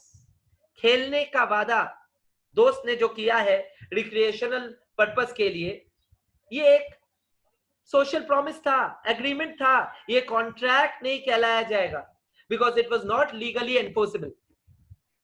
But आप अभी अकेला 3 घंटा क्रिकेट प्रैक्टिस किए, आपका क्रिकेट का स्किल्स बहुत अच्छा हो गया, और आपको अकेला प्रैक्टिस करते हुए एक कोच ने देख लिया उसी मैदान में, और कोच जो है एक प्लेयर को साइन करना चाहता था और उसको मिल गया, और वो आपको साइन कर लिया अपना क्लब के लिए, और आप साइन कर दिए उसका कॉन्ट्रैक्ट एज अ प्लेयर, आपका फायदा ही हुआ।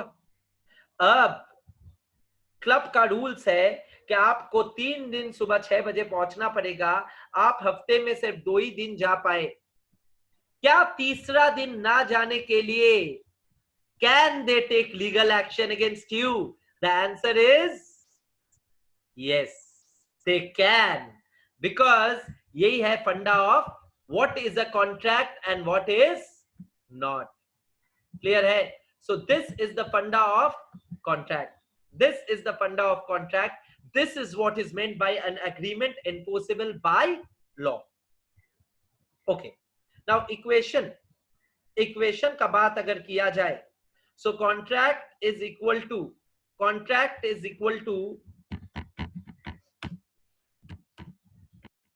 agreement plus enforceability by law.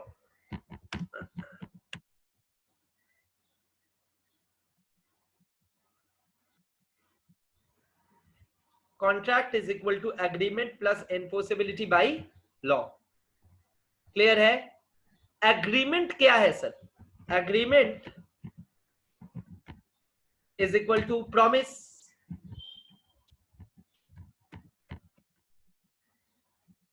every promise or every set of promises forming consideration for each other. And what is a promise?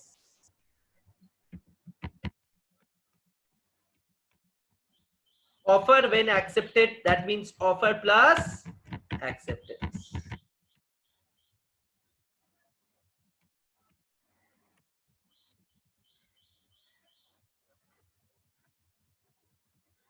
Okay, Now this is the funda of the equations for law. Law का equation sir आएगा LHS RHS नहीं, दिमाग में ऐसा करके रहेगा तो याद रख पाओगे और कॉन्सेप्चुअली आगे रहोगे लोगों से. क्लियर है?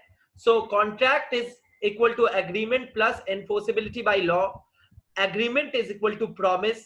Promise is equal to offer plus acceptance. So can I say contract में एग्रीमेंट वाला पोर्शन आप समझ गए, but enforceability by law, enforceability by law is a little difficult. Now I'll talk about enforceability by law. यानी कि there are two elements of this definition of contract. One is agreement, the second one is enforceability by law. Agreement लेके तो पूरा एकदम विश्लेषण हो चुका है. अब एनफोर्सिबिलिटी बाय लॉ के बारे में हम लोग डिस्कस करेंगे. ओके, नाउ दो सवाल आया, उसके पहले मैं बता दूं.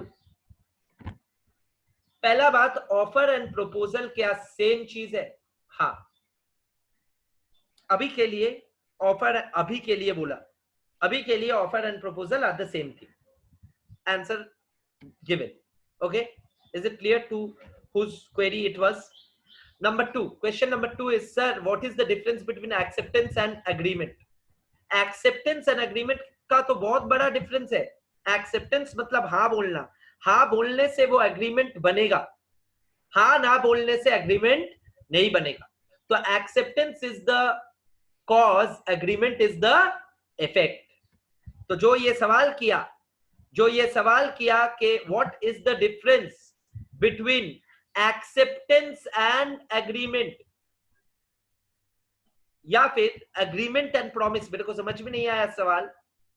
ठीक है, एग्रीमेंट एंड प्रॉमिस. अगर आपका सवाल है एक्सेप्टेंस एंड एग्रीमेंट का डिफरेंस क्या है, तो acceptance is the, okay, he is asking the difference between agreement and promise. तो एग्रीमेंट एंड प्रॉमिस का डिफरेंस कहां है बेटा? एग्रीमेंट एंड प्रॉमिस तो मैं इक्वल लिखा, अगर इक्वल लिखा तो कैसे वो मतलब डिफरेंट होगा? बताओ, मेरा बात समझे. Agreement is equal to promise लिखा, एवरी प्रॉमिस और सेट ऑफ प्रॉमिस तो लिखी तो दिया, डेफिनेशन में लिखा है एग्रीमेंट प्रॉमिस है. क्लियर हुआ आपको? Okay, so there is no difference. Okay, yes, it's definitionally given in the contract act. Okay, now enforceability by law. Okay sir, enforceability by law का मतलब समझाइए. I will, after teaching you enforceability by law, we will go to the book and see what is given in the book very minutely, so that book भी पढ़ना आ जाए और आप लोग को होमवर्क भी दे पाऊं. I will tell you, in my classes there is a auto मतलब self driven auto homework for every class. What is the homework for every class? मैं पहले ही बता दूं, homework for every class is to read, to study the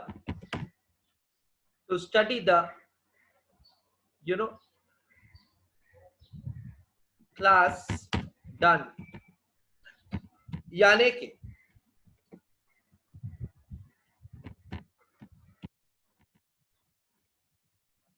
to study the concepts done in previous class. ये एक automatic homework है, apart from अलग से मैं जो देने वाला हूं. यानी कि हर क्लास में जो कराया जाएगा वो नेक्स्ट क्लास का होमवर्क होगा. यानी कि आज जो मैं पढ़ा रहा हूं, घर में खुद से पढ़ना पड़ेगा, उसका नोट्स बनाना पड़ेगा, उसको लेके सोच के रिफ्लेक्ट करना पड़ेगा, कुछ क्वेरी आया तो मेरे को करना पड़ेगा, तब जाके मैं नेक्स्ट क्लास आऊंगा और नेक्स्ट क्लास आके मैं कनेक्ट कर पाऊंगा. किसी का अगर क्लास मिस होता है, मेरा यूट्यूब चैनल प्लीज सब्सक्राइब कर लीजिए. Subscribe to my YouTube channel. In case you find it difficult to find it, ping me, I will share with you the link. And in my YouTube channel I will I will definitely upload today's class and today onward जितना classes होगा private links मिलेगा, सबको नहीं मिलेगा, students को ही मिलेगा. And the idea is कुछ classes जाके आप लोग को डिफिकल्टी किसी को हो जाए, मिस कर जाए, वो उसका मिस ना हो, इसीलिए मैं कर रहा हूँ. फिर लाइव क्लासेस के बाद ऐसा नहीं रहेगा. ठीक है. सो the idea is please I will request homework को सिंसियरली करना, यानी कि आज और लास्ट क्लास में जो जो बोला एक बार देख लेना, कॉपी एंड बुक. किसी का पास हार्ड कॉपी नहीं है मेरे को मालूम है. I can imagine you will have to use the institute's portal which I have shown you. CS and CMA वाले अपना अपना इंस्टीट्यूट का पोर्टल, अगर नहीं है तो सॉफ्ट कॉपी जुगाड़ करो, सॉफ्ट कॉपी होता है. ठीक है. So these are the ways and means to study at home in this quarantine period. Please do subscribe to my YouTube channel because I'll give lot of videos there otherwise also. And also one appeal, one request, that is also follow me on FB because FB में मैं काफी चीज insights routine वगैरह share करता हूँ. FB में there's a page also. For getting the links you can ping me, I'll give you the links, do not worry. This is the number. Okay sir, homework her class का समझ में आ गया. Fine, then आगे बढ़ते हैं. मैं बोल रहा था ये जो टर्म है enforceability by law, enforceability by law को कैसे आप समझाओगे सर? ठीक है. someone is saying study material for law is not available in the portal. The person who is asking this, which portal you are talking about? CA portal or CS portal or CMA portal? Please specify. I cannot understand. CA. The person who is asking, have you attended the last class?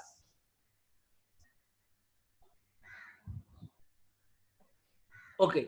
तो last class तो मैं दिखाया था, available है, आज भी दिखाऊंगा, परेशान मत होइए, एकदम 2 मिनट के लिए इंतजार कीजिए. Okay, all right sir, study material नहीं मिल रहा है. ठीक है, अपने देखते हैं, हो सकता है स्टडी मटेरियल कोई हटा दिया, देखते हैं क्या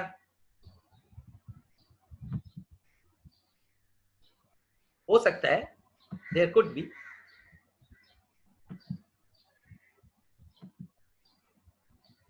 मेरे को तो दिख रहा है स्टडी मटेरियल.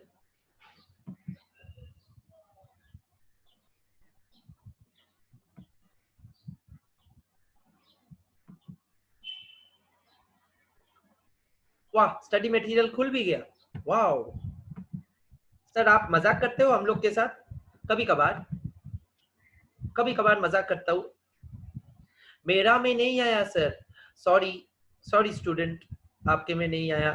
ठीक है, अभी आ जाएगा. Okay, now there's a answer to what sir, what is the difference between agreement and acceptance? कोई पूछ रहा है एग्रीमेंट एंड एक्सेप्टेंस का डिफरेंस क्या है, बता रहा हूं, बिल्कुल बताऊंगा. ठीक है. ओके, नाउ सबको क्लियर है?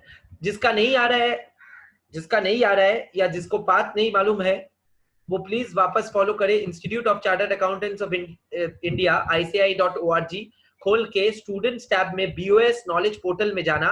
BOS नॉलेज पोर्टल को क्लिक करने से आपका आएगा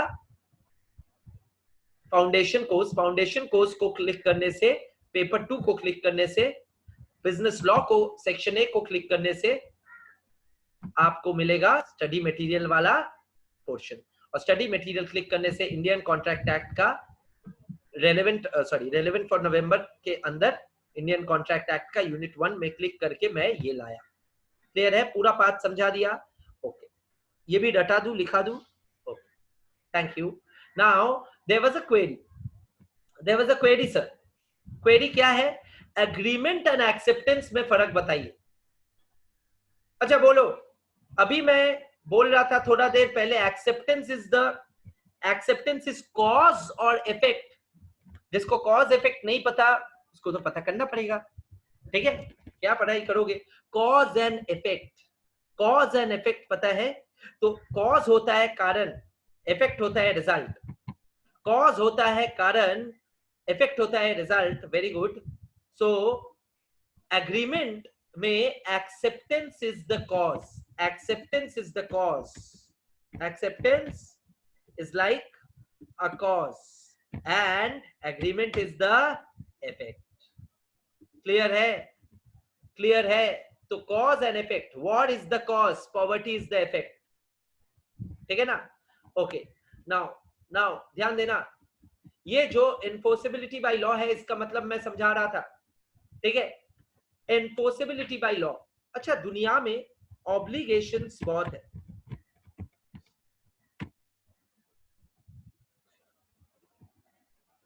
social obligations, social distancing, no social obligation. Abhi social distancing has become the social obligation. Previously we used to say hi, now we do not say hi. That is the social obligation. Okay, so social obligation is one type of obligation. Second type of obligation is, you know, moral obligation. Third type of obligation is legal obligation. Types of obligation.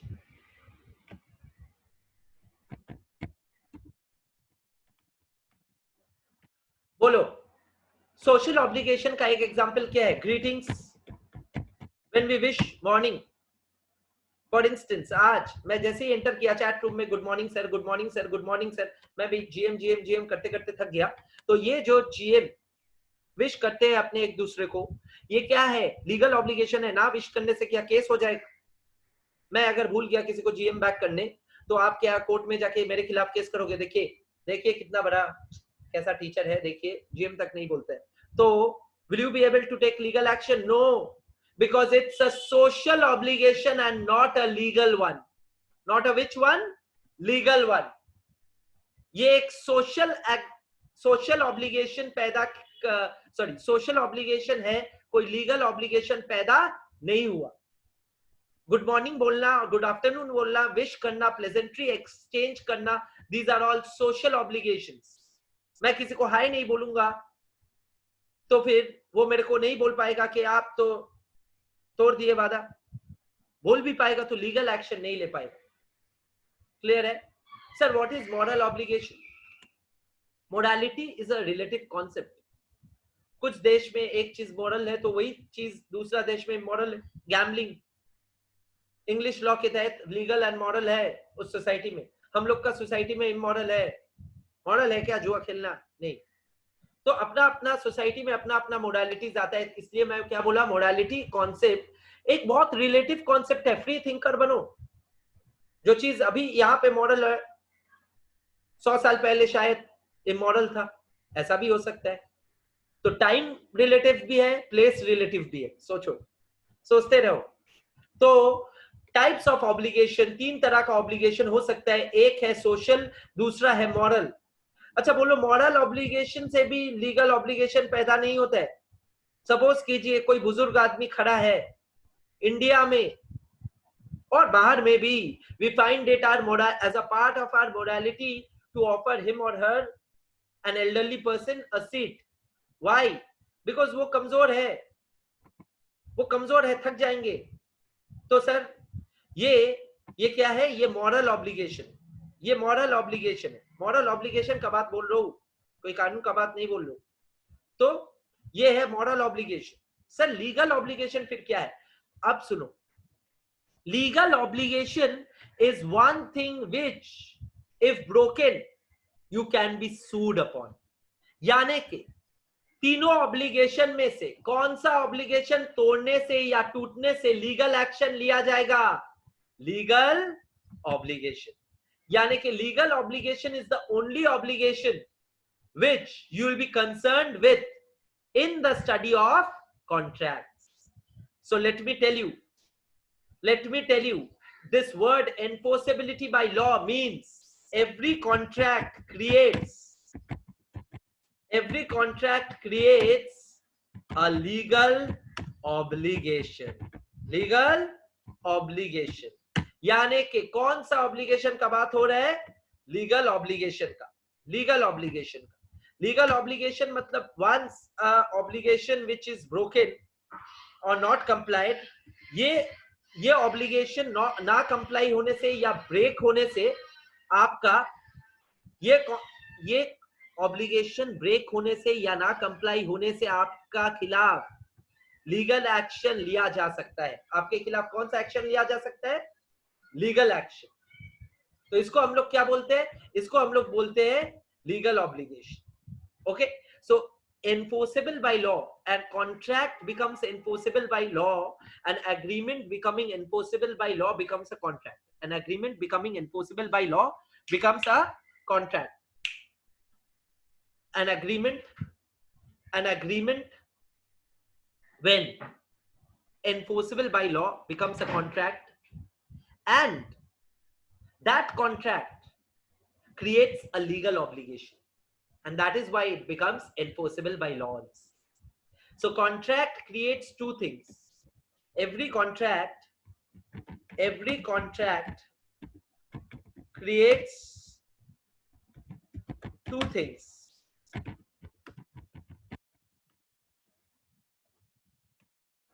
Number one, legal obligations.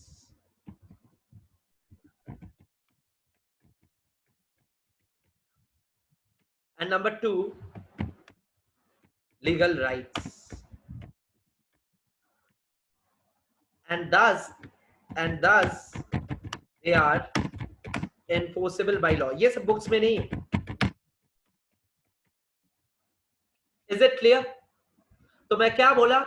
Her contract से दो चीज पैदा होता है, एक legal obligation और दूसरा legal right, अधिकार और obligation.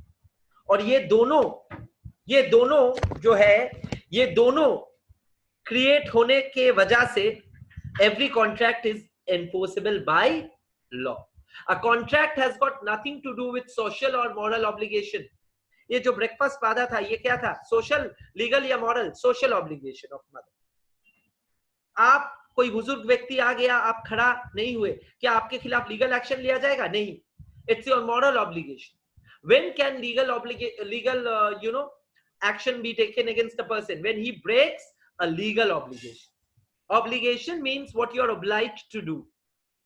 Okay, so every contract से दो चीज पैदा होता है, एक है लीगल ऑब्लिगेशन और दूसरा है लीगल राइट. नाउ राइट के बारे में बात किया जाए, ध्यान से सुनना. आप एज अ प्लेयर जब कोई क्लब का साथ साइन करोगे, आपका राइट है उस क्लब से पैसा मिलना. तो legal right is what you will get from a contract. Your right is what you will get, and your obligation is what you will give.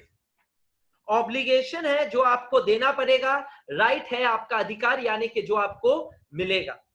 तो हर कॉन्ट्रैक्ट से कुछ मिलेगा और कुछ खोना पड़ेगा, just like debit and credit. Right is your debit, the receiving aspect, and obligation is your credit, the giving aspect. What is debit? The receiving aspect of a transaction. And what is credit? The giving aspect of a transaction. And every transaction has got two aspects, the receiving and the giving. This is double entry principle. Okay, all right. So legal obligation is the giving aspect and legal right is the receiving aspect in a contract. Okay, so this concludes our discussion for the day. I have two important things to do. First is book में ले जाना, which will take some time, and second is revise करा के छोड़ना. तो यहाँ तक आज फ्रेश पढ़े. मैं रिवाइज कराने पहले एक बार बुक दिखाऊंगा, फिर रिवाइज कराऊंगा, फिर हम लोग आज बंद करेंगे. ध्यान से सुनना, ध्यान से सुनना. ये जो है contract, nature of contract is the first unit. There are 6 units in this chapter in Institute's material. Okay, this is unit 1. This unit का नाम है नेचर ऑफ कॉन्ट्रैक्ट, और ये इंस्टीट्यूट का वेबसाइट से ही खोला, ओपन, सब लोग देख लिए.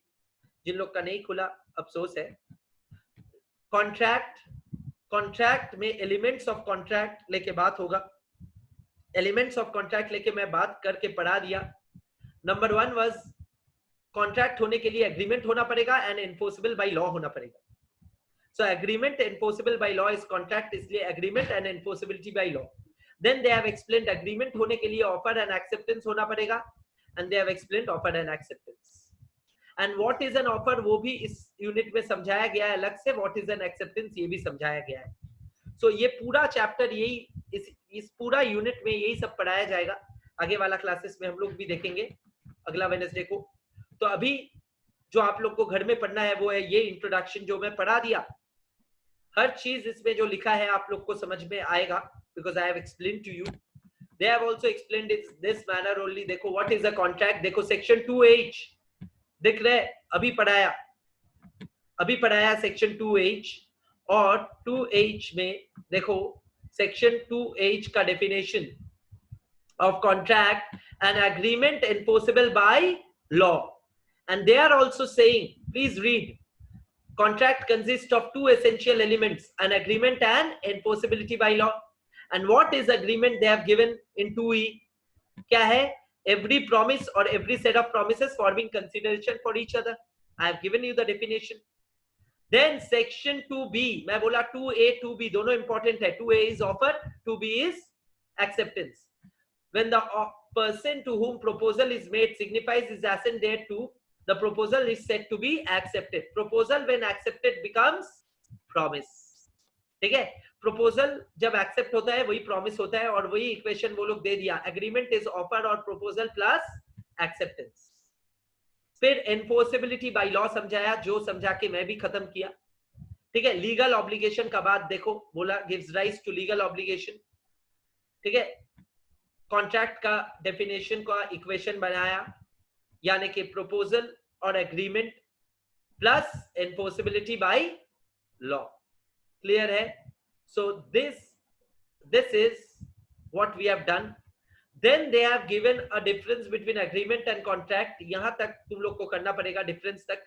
Essentials of a valid contract से नेक्स्ट क्लास हम लोग शुरू करेंगे। ओके, डिफरेंस थोड़ा समझा दीजिए सर। डिफरेंस एकदम आसान है, ध्यान देना, मेरे को बताना। एग्रीमेंट नैरो है या वाइडर है? Agreement is narrower, agreement is narrower. अच्छा सर, तो difference between agreement and contract यहाँ पे ही करा दीजिए ना। हाँ, यहाँ पे ही कर लो। बोलो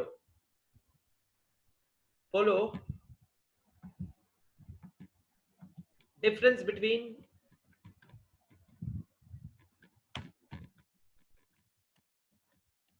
agreement and contract. बोलो, first difference is definition. Definition दोनों का अलग है। एग्रीमेंट का डेफिनेशन क्या है? Section 2E defines that agreement is promise or every set of promises which forms consideration for each other. Sir इतना जल्दी? हाँ। कॉन्ट्रैक्ट क्या है? agreements which are enforceable by law. Sir number two sir, agreement, all agreements are not contracts but all contracts are agreements. okay, ठीक है, all agreements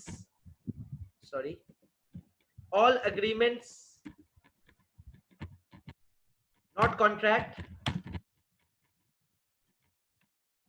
all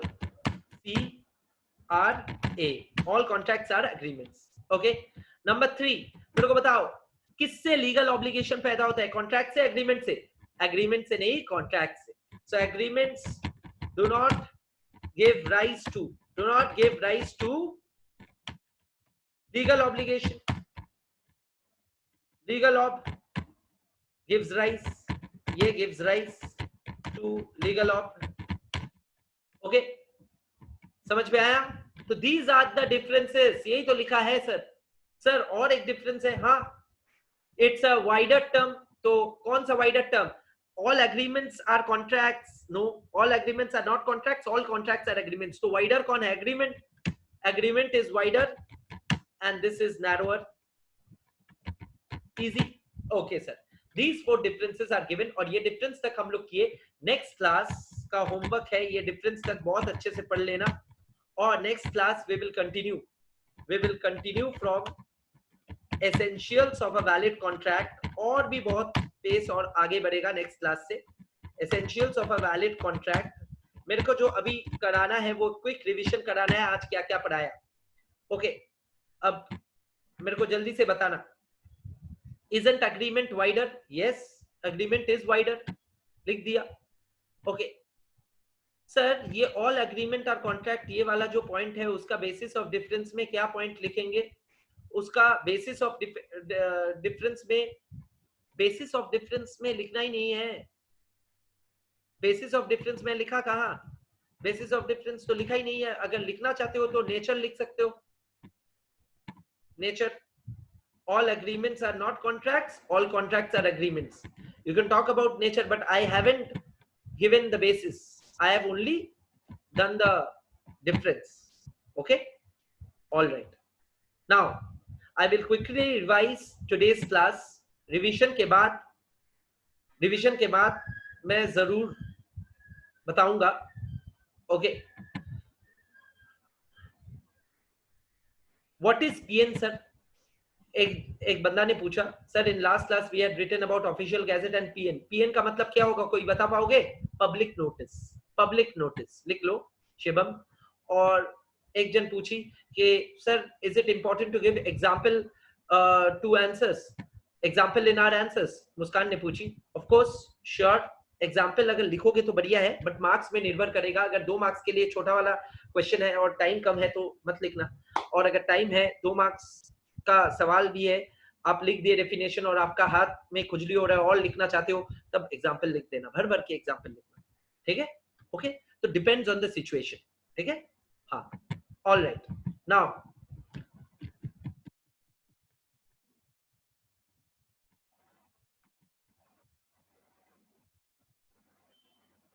is agreement wider?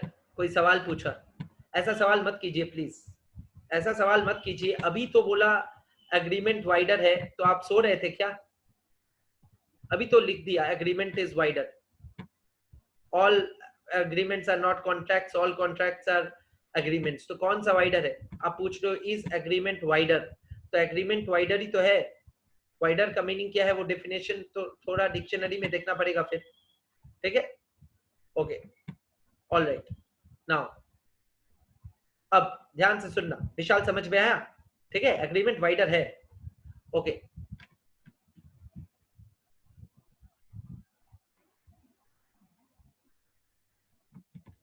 Now before I revise, I will take up certain queries for which मैं time manage किया।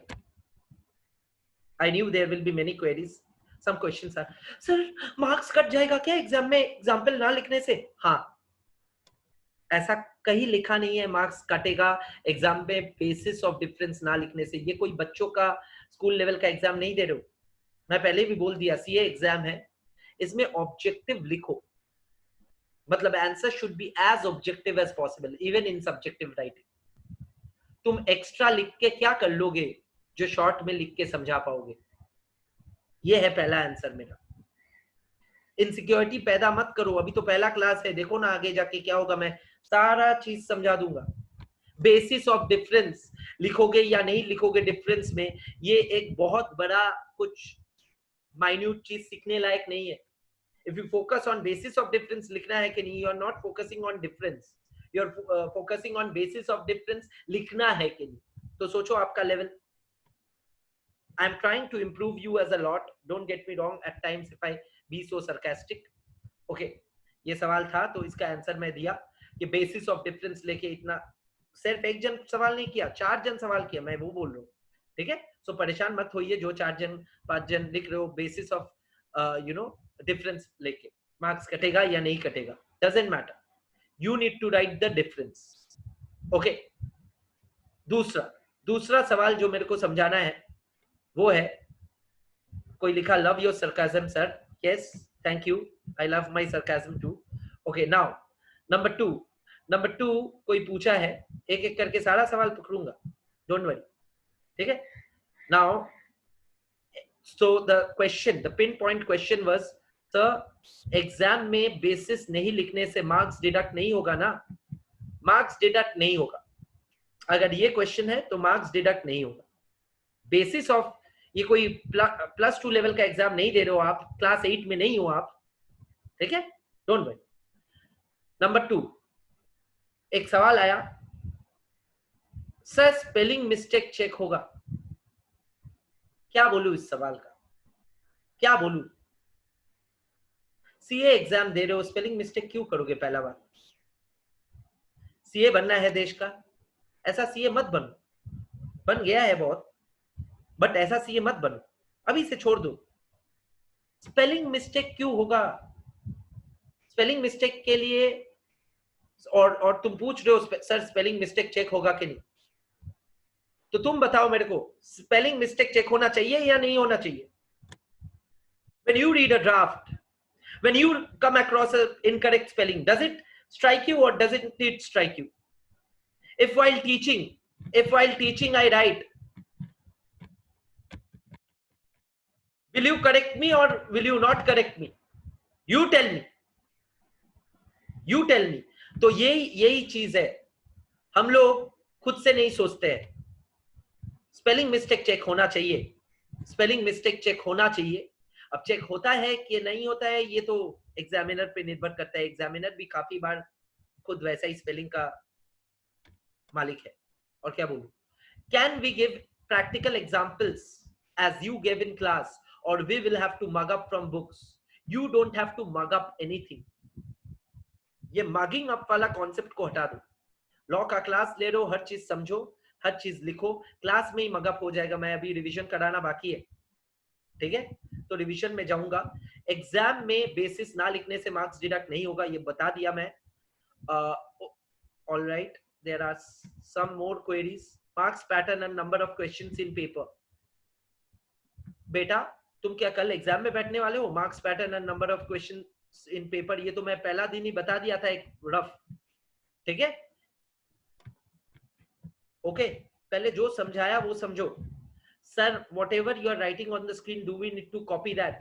देखो, ये शुरुआत में मैं बोल दिया था, और तब भी ये था, तब भी तुम थे क्लास में जब शुरुआत में ये समझाया गई। तुम बोलो, मैं रिकैप चला दूं आज का वीडियो का। शुरुआत में I have spent time on this and you are asking this question, whatever you are writing on the screen, do we need to copy that? ठीक है, please don't, you please don't, rest can. Okay, love your sarcasm. Gaurav Joshi, haha. Nishant, no. और yes, it irritates me. जी sir होना चाहिए। Okay, very good sir. एक चीज बताएंगे, अगर हर आंसर को सेक्शन लिख के स्टार्ट करेंगे तो क्या कॉपी चेक करने वाले पे अच्छा इंप्रेशन पड़ेगा? हाँ, एक सवाल है, बहुत अच्छा सवाल है सबके लिए, इसलिए मैं सारा सवाल सबको सुना दे रहा हूँ। Don't get irritated if guys are getting, have patience like I am having patience. If you start your answer like as per section 2H, as per section 2H, section 2H of Indian Contract Act, of Indian Contract Act 1872, contract is defined as agreements enforceable by law.